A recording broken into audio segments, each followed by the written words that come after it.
vamos a hablar del tema 14, que es de la época contemporánea, y nuestro equipo está integrado por Marcela, Erly, Xiomara, Cintia y yo, Marina. Y el tema 14.1 habla de las principales corrientes artísticas arquitectónicas. Bajo las necesidades sociales se desarrolla una nueva arquitectura en México, con presiones económicas, consolidación del capitalismo y el avance mundial. Los Juegos Olímpicos de 1968 fueron un catalizador para la arquitectura nacional ante la mirada internacional. El atributo se basó en la unión de la escultura, pintura y arquitectura, apoyando a los muralistas que muestran el progreso nacional. Los principales arquitectos fueron Félix Candela, Francisco Artigas, José Villagrán, y el más reconocido fue el arquitecto más importante del siglo XX. Su conceptualización de lo moderno, el espacio y la funcionalidad dieron crédito a su trabajo. Tuvo especial interés por culturas mediterráneas y musulmanas, que influiría en su arquitectura, en especial el urbanismo, los jardines y el uso explícito del agua. A finales de la década de los 80 nació un movimiento llamado desconstructivismo, que se caracteriza por la fragmentación de lo no lineal, estructuras deformes, formas no rectas, mezclas de curvas y líneas, distorsionando la realidad y desafiando la gravedad. Los edificios de este movimiento se caracterizan por lo impredecible y el llamado caos controlado.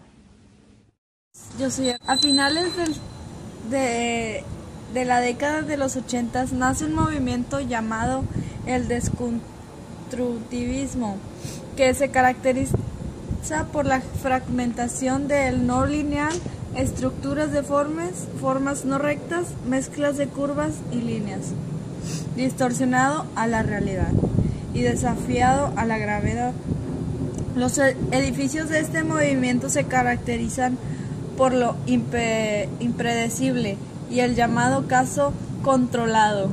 Algunos de los ejemplos de desconstructivismo son el Museo de Guggenheim, el Imperial War Museum North, la Biblioteca Central de Seattle, la Casa Danzante en Praga y por último la Stata Center. Esta es mi parte 14.2 y son las principales corrientes artísticas, literarias y musicales. Como primer punto está el experimentalismo literario, que pertenece al siglo XX y se siguen sus modelos más empíricos, métodos de investigación, y también se buscaban formas de expresión como la observación, hipótesis y conclusión. Dentro de esas características y su utilización de técnica estaban el relato, la descripción, el diálogo, el monólogo y así. Y los principales representantes eran Carlos Fuentes, Mario y Julio.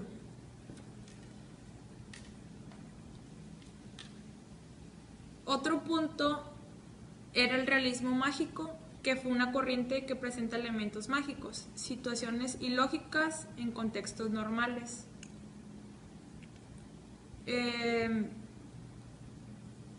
El mundo es como un laberinto donde las cosas más inesperadas pueden ocurrir de modo antidramático.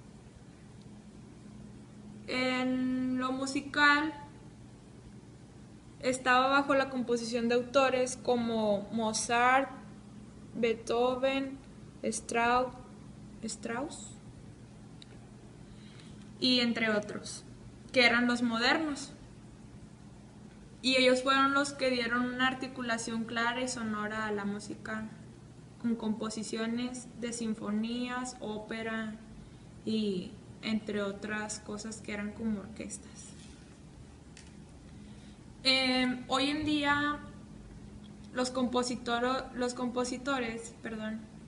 comentan que los teatros creen que deben aferrarse a la música clásica para sobrevivir, programando el arte donde el oído pueda seguir una melodía. De lo contrario, el público no asiste a escuchar música experimental. O sea, es mejor ya tener como una base de lo que ya existió para que se vea más realista o más bonito, vaya. En México, en el siglo XX, también la música moderna comenzó a filtrarse hacia 1950 a través de Carlos Chávez, que fue uno de los más famosos en la época.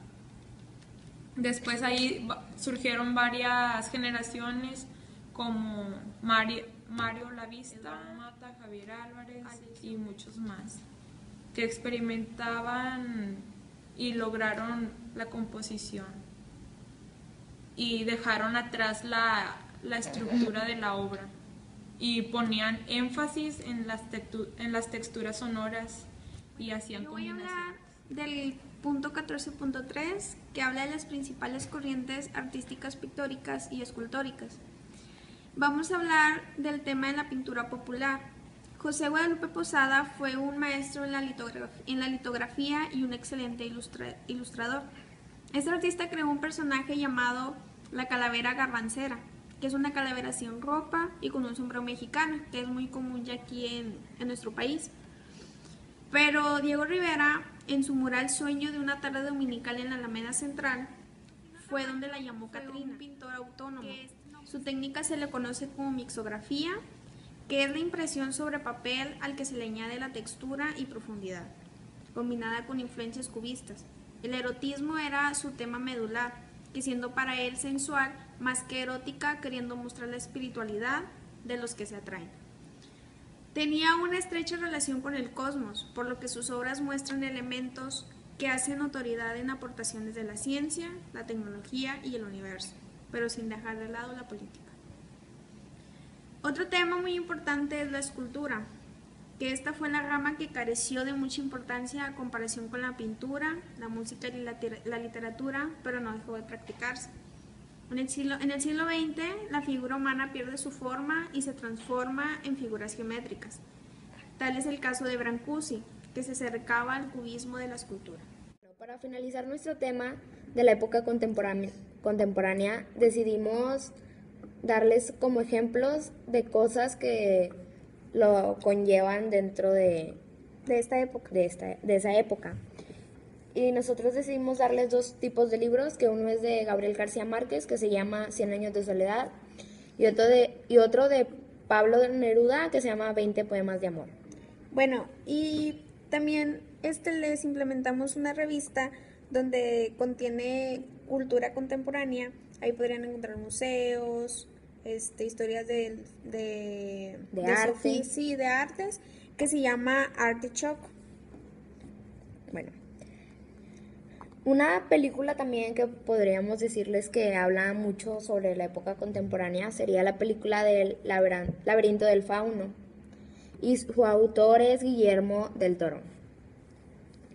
Y también tenemos a la película de Frida Kahlo.